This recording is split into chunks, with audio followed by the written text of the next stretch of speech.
പുറത്തുള്ള പെണ്ണാടിനെ വായി നോക്കുന്നതാണ് ഇവൻ്റെ പണി. അവൾ ഇത്ര നേരം അവിടെ നോക്കുന്നുണ്ടായിരുന്നു. അവിടെ ഇതിൽ പോയി എന്നൊരു പിടിയില്ല.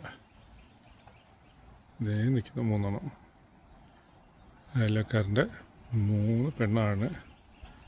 ഈ ചെക്കന്മാരെല്ലാം കൂടെ കുത്തിന്ന് വായി നോക്കുകയാണ്.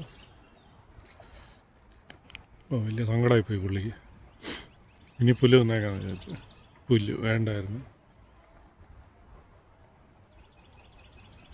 ബാക്കിയുള്ള ആടും പശുവെല്ലാം അത് അവിടെ തിന്നുന്നുണ്ട്.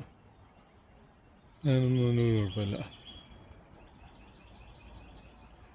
ഇവനാണ് അപ്പുറത്തെ പെണ്ണുങ്ങളൊക്കെ നോക്കി.